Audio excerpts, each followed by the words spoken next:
The day my wife gave birth to a child for her terminally ill first love. My in-laws stationed 10 bodyguards outside the delivery room. Yet, even after the delivery was over, I didn't show up to cause any trouble. My mother-in-law held my wife's hand, sighing with relief. "Don't worry, Attili. We're here to make sure he doesn't come anywhere near you. Your father even has people guarding the hospital entrance. If he dares to come and try to stop you from having this baby, we'll call the police." Attili nodded weakly, but she still instinctively glanced towards the elevator. Seeing it empty, she finally relaxed. She couldn't understand why I couldn't just be supportive of her helping her first love leave behind a legacy. Looking at the wailing newborn in the nurse's arms, she smiled contentedly. She thought that if I came to visit her tomorrow, she would forgive all our previous arguments. She'd even be willing to let me be the child's father, but what she didn't know was that I had just submitted my application to join Doctors Without Borders. In 7 days, I would give up my citizenship and become a stateless doctor, never to return. The day Attili was discharged from the nursing home, I had just finished handing over my work at the hospital. As I reached the doorway, I heard laughter coming from inside. This child is beautiful, with big eyes just like his father's. My mother-in-law was happily playing with the baby in her arms, while Kieran was bringing out a steaming bowl of chicken soup from the kitchen. "I made this soup myself. Your body is still weak. You need to eat well to recover," he said, sitting by the bedside and tenderly feeding Attili.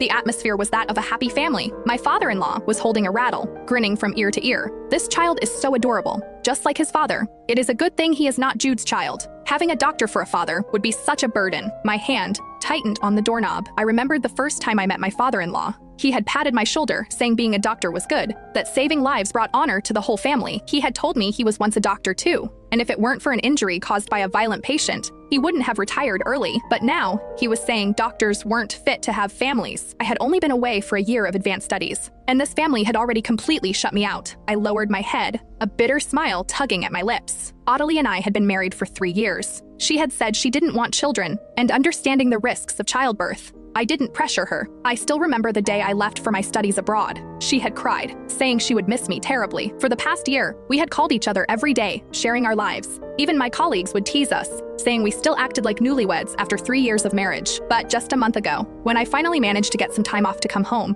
despite being exhausted from an 8-hour flight, I rushed back without complaint, only to find Attili heavily pregnant, standing next to her first love. My thoughts were interrupted by Kieran's words. "Jude, when did you get back? Why are you standing in the doorway?" Hearing him, the others in the room looked towards the entrance. When my father-in-law saw the resignation letter in my hand, his brow furrowed deeply. "How could I have entrusted my daughter to someone like you? What bad luck. Now you're quitting your job, expecting us to support you. Is this how you act as a husband?" My mother-in-law chimed in accusingly. "You can't even handle such a good job. What else can you do? Attili's body is delicate now. She and the baby need money for everything. If you don't work, are you expecting a family of 3 to live on air?"